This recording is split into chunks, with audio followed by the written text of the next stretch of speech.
નમસ્કાર મિત્રો, હું રાજેશ ભાસ્કર આપ સૌનું યુટ્યુબમાં આપણી આ ચેનલ પર સ્વાગત કરું છું.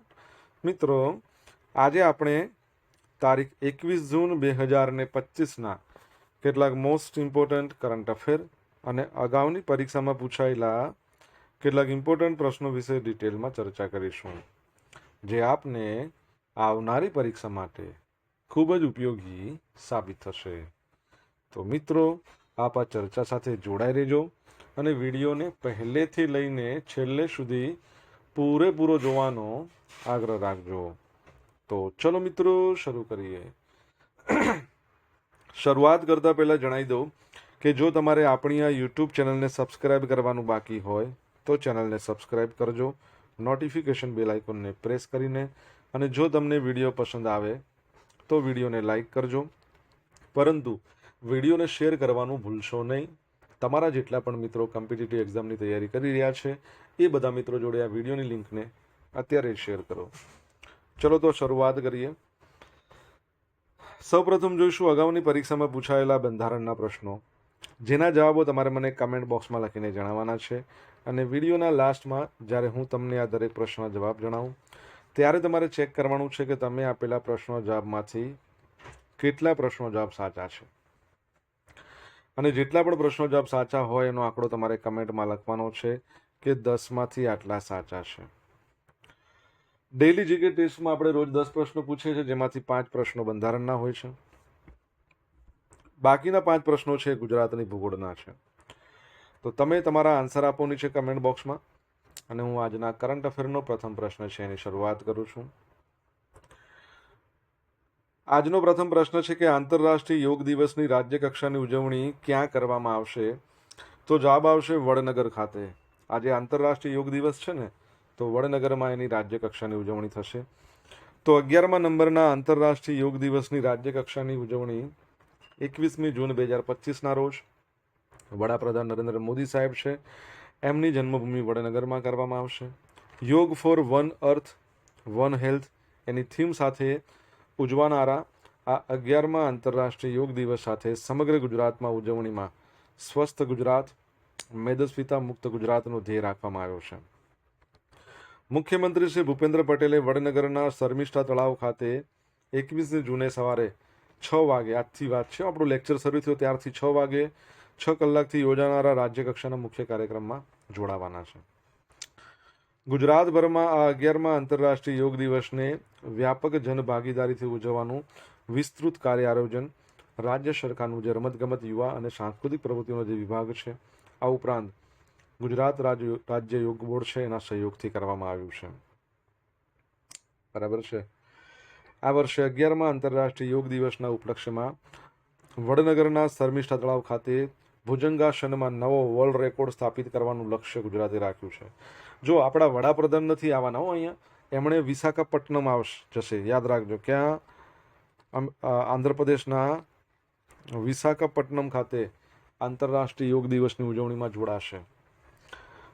ઓકે, તમને ખબર છે વડનગરમાં દિવસ ઉજવવાનો છે. વડનગરના 3 નામો જે પરીક્ષામાં પૂછાતા હોય છે વારે ઘડીએ, પ્રાચીન નામો, એ તમારે જણાવવાના છે કમેન્ટ બોક્સમાં લખીને. દર વર્ષે આંતરરાષ્ટ્રીય યોગ દિવસ ક્યારે મનાવવામાં આવે છે તમને જવાબ તો ઓલરેડી મળી ગયો છે, પરંતુ આજે દિન વિશેષ છે એટલે આપણે એના વિશે ચર્ચા તો કરીશું જ. તો વાત છે 2014ની યુનાઇટેડ નેશન જનરલ એસેમ્બલીની અંદર આપણા વડાપ્રધાન નરેન્દ્ર મોદી સાહેબે 21 જૂનને આંતરરાષ્ટ્રીય યોગ દિવસ તરીકેની તારીખ સૂચવી હતી. ત્યારબાદ સંયુક્ત રાષ્ટ્રે આ અંગે પ્રસ્તાવ લાવીને 21 જૂનને આંતરરાષ્ટ્રીય યોગ દિવસ તરીકે મનાવવાની જાહેરાત કરી. 21 જૂન ઉત્તર ગોળાર્ધમાં વર્ષનો સૌથી લાંબો દિવસ છે. પહેલી યોગ દિવસની ઉજવણી નવી દિલ્હીના રાજપથ ખાતે કરવામાં આવી હતી. અત્યારે 11મા નંબરનો છે.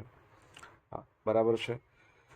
અને વિશાખાપટ્ટનમ ખાતે ઉજવણી થવાની છે.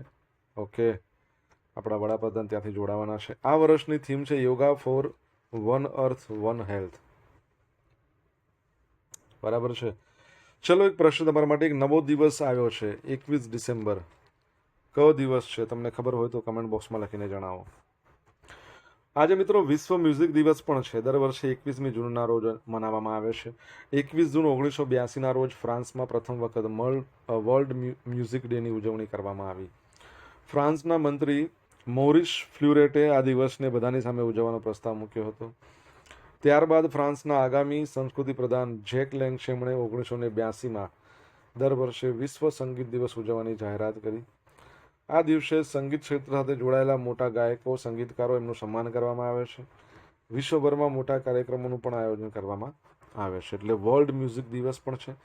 સાથે સાથે હજુ પણ એક દિવસ છે મિત્રો, એ છે વિશ્વ હાઇડ્રોગ્રાફી દિવસ. 21 જૂનના રોજ દર વર્ષે આ દિવસ મનાવવામાં આવે છે, જેથી હાઇડ્રોગ્રાફી અને દરેક વ્યક્તિના જીવનમાં તે મહત્વની ભૂમિકા ભજવે છે એ જાગૃત કરવા માટે. હાઇડ્રોગ્રાફી એટલે શું ખબર છે? કે પાણી હોય ને, દરિયો હોય, નદી હોય, એની અંદર સંશોધન કરવામાં આવે, જહાજ લઈ જઈને, એને હાઇડ્રોગ્રાફી કહેવાય. આ દિવસનો મુખ્ય ઉદ્દેશ આંતરરાષ્ટ્રીય સ્તરે IHOના કાર્ય તરફ લોકોને ધ્યાન આપવું. ઇન્ટરનેશનલ હાઇડ્રોગ્રાફી ઓર્ગેનાઇઝેશન, ઓકે, તે દેશોને દરિયાઈ પર્યાવરણના સંરક્ષણ માટે સાથે મળીને કામ કરવા અને વિશ્વભરમાં સુરક્ષિત આંતરરાષ્ટ્રીય નેવિગેશન મેળવવા વિનંતી કરવા માટે પણ ઉજવવામાં આવે છે. આપણા ભારતના જે ચીફ હાઇડ્રોગ્રાફર છે એનું નામ શું છે? કમેન્ટમાં લખો. INS અરનાલાને ભારતીય નૌકાદળમાં સામેલ કરવામાં આવ્યું. એન્ટી સબમરીન વોરફેર સેલો વોટરક્રાફ્ટનું પ્રથમ INS અરનાલા 18 જૂનના રોજ વિશાખાપટ્ટનમના નેવલ ડોકયાર્ડ ખાતે ચીફ ઓફ ડિફેન્સ સ્ટાફ છે ને આપણા સેકન્ડ નંબરના, કોણ? જનરલ અનિલ ચૌહાણ. પહેલા નંબરના તો જનરલ બિપિન રાવત હતા, તમને ખબર હશે. તો જનરલ અનિલ ચૌહાણની હાજરીમાં ભારતીય નૌકાદળના પૂર્વીય નૌકા કમાન્ડમાં કાર્યરત કરવામાં આવ્યું. તમારા માટે પ્રશ્ન છે, નૌસેના દિવસ ક્યારે મનાવીએ છીએ આપણે? દિનેશ કુમાર ત્રિપાઠી નૌસેનાના ચીફ છે, જેમને એડમિરલ કહેવાય, બરાબર છે. તો INS અરનાલા સબ સરફેસ સર્વેલન્સ અને અવરોધ, શોધ અને બચાવ મિશન, ઓછી તીવ્રતાવાળા દરિયાઈ કામગીરી એટલે લો ઇન્ટેન્સિટી મેરીટાઈમ ઓપરેશન, આ બધા કરવા માટે સજ્જ છે. અને 1490 ટનથી વધુના કુલ ટનેજ સાથે 77 મીટર લાંબુ છે આ જહાજ. ડીઝલ એન્જિન વોટર જેટ સંયોજન દ્વારા ચલાવવામાં આવતું સૌથી મોટું ભારતીય નૌકાદળનું યુદ્ધ જહાજ છે. મહારાષ્ટ્રના ઐતિહાસિક દરિયાકાંઠાના કિલ્લાના નામ પરથી આનું નામ INS અરનાલા.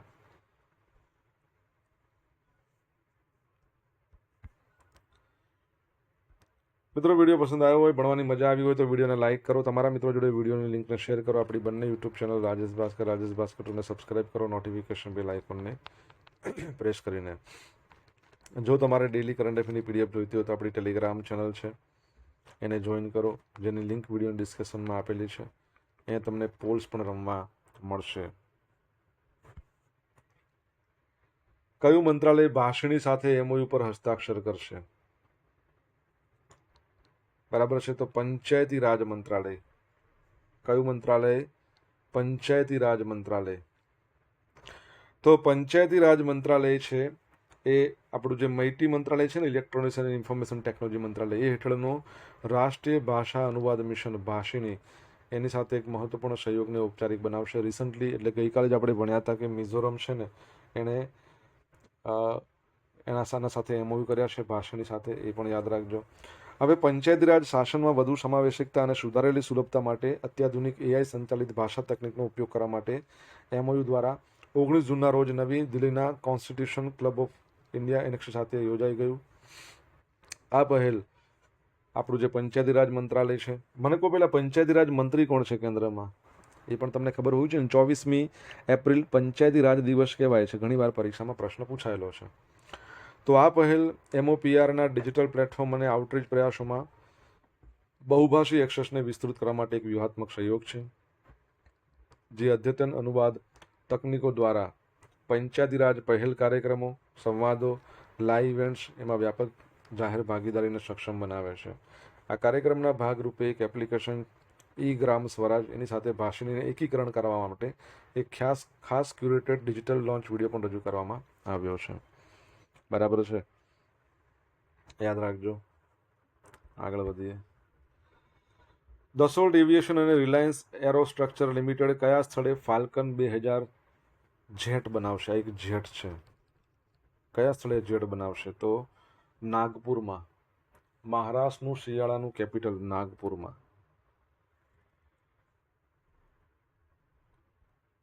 તો 18મી જૂન 2025ના રોજ પેરિસ એર શોમાં દસોલ્ટ એવિએશન અને રિલાયન્સ એરોસ્ટ્રક્ચર લિમિટેડે નાગપુરમાં ફાલ્કન 2000 જેટ માટે અંતિમ એસેમ્બલી લાઇનની જાહેરાત કરી છે. બરાબર છે. પહેલી વાર છે જ્યારે ફાલ્કન જેટનું ઉત્પાદન ફ્રાન્સની બહાર કરવામાં આવશે, જે વૈશ્વિક એરોસ્પેસ સપ્લાય ચેનમાં ભારતની વધતી જતી સ્થિતિને રેખાંકિત કરે છે. જો અમદાવાદમાં જે એરોપ્લેન જે પ્લેન ક્રેશ થયું હતું એ કયું હતું? બોઈંગ કંપનીનું હતું. બોઈંગ અમેરિકાની કંપની છે. અહીંયા દસાલ્ટ એવિએશન ફ્રાન્સની છે. અને તમારા માટે એક પ્રશ્ન એ છે કે વડોદરાની અંદર C-295 એરક્રાફ્ટ ટાટા અને બીજી એક કંપની બનાવશે, એ કંપનીનું નામ કહો. આ પહેલ મેક ઇન ઇન્ડિયા અને આત્મનિર્ભર ભારત મિશન સાથે સુસંગત છે. પ્રથમ ભારતીય એસેમ્બલ ફાલ્કન 2000 જેટ 2028 સુધીમાં પહોંચાડવાની અપેક્ષા છે.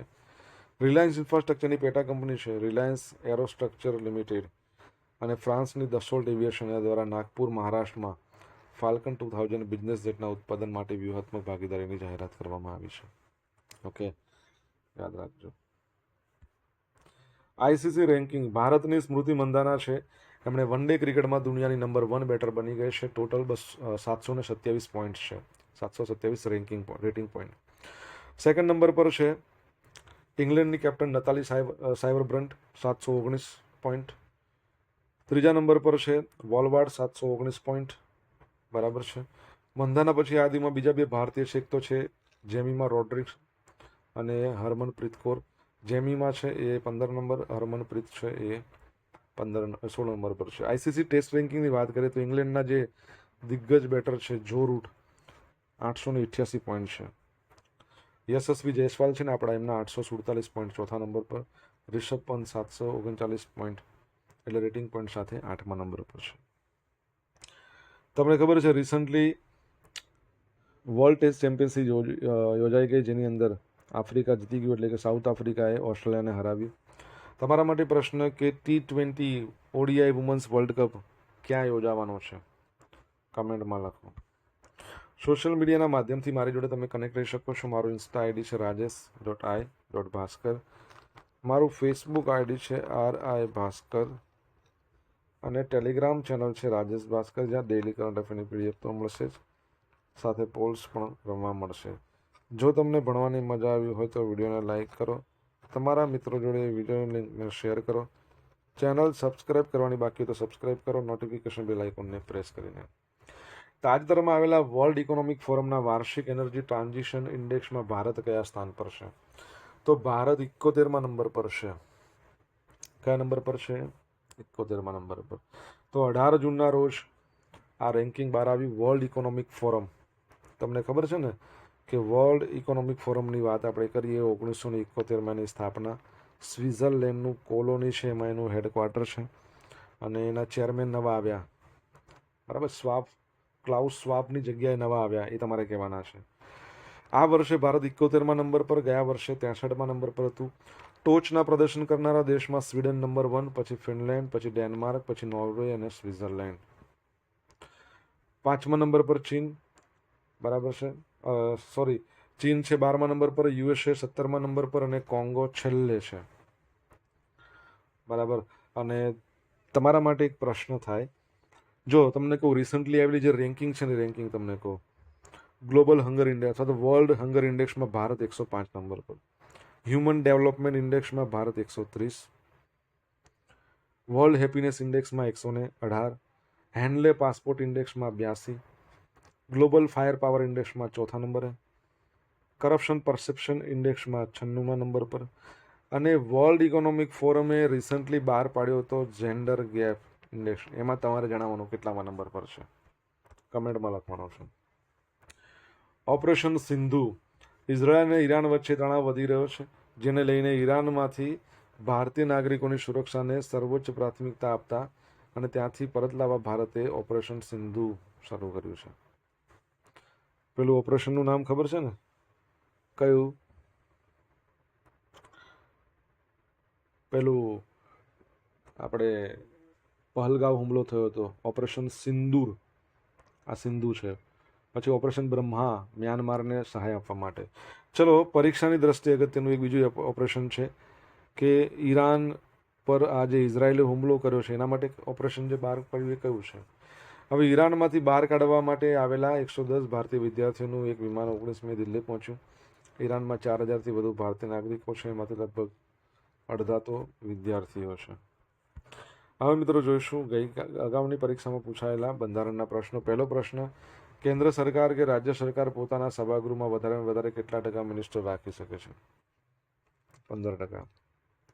ભારતીય બંધારણમાં યુનિયન લિસ્ટમાં કેટલા વિષયોનો સમાવેશ થાય છે? 100. ચૂંટણી કમિશનરને કોની ભલામણથી હટાવી શકાય છે? મુખ્ય ચૂંટણી કમિશનર.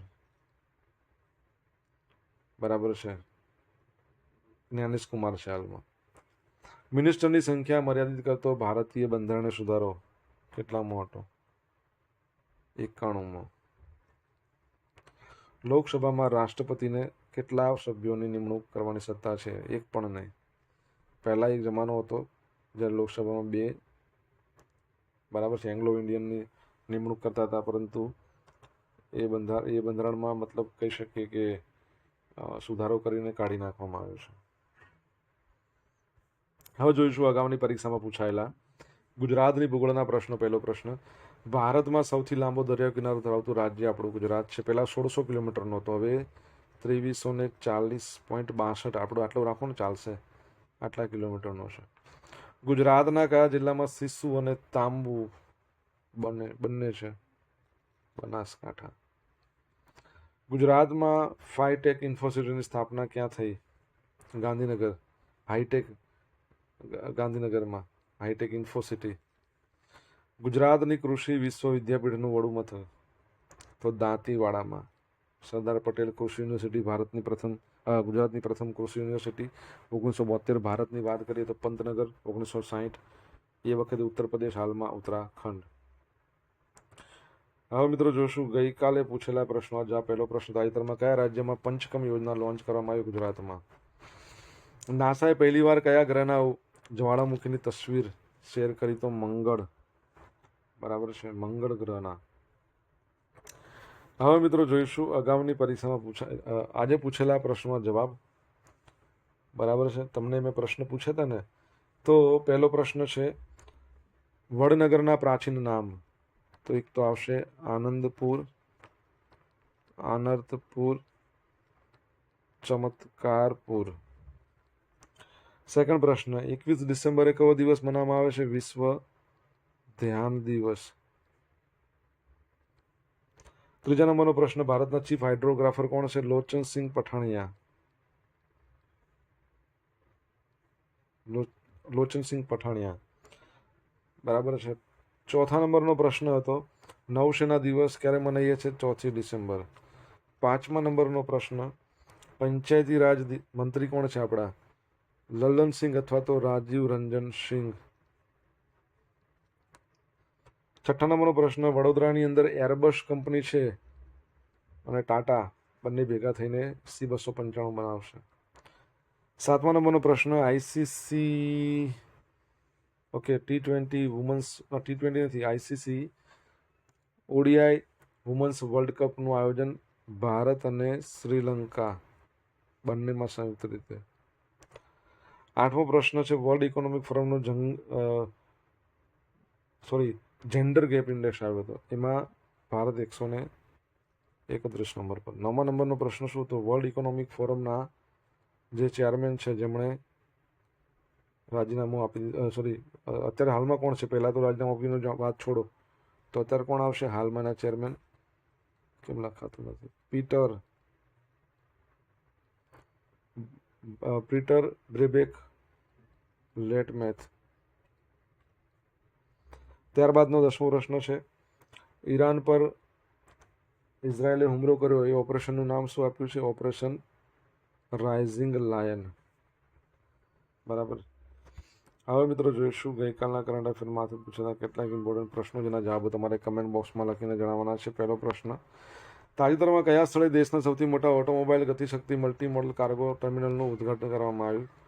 સેકન્ડ પ્રશ્ન કે યુરોપમાં ફ્રાન્સ પછી ભારતના યુપીઆઈનો ઉપયોગ કરનાર બીજો દેશ કયો છે? જવાબ આવડતું હોય તો કમેન્ટ બોક્સમાં લખીને જણાવજો.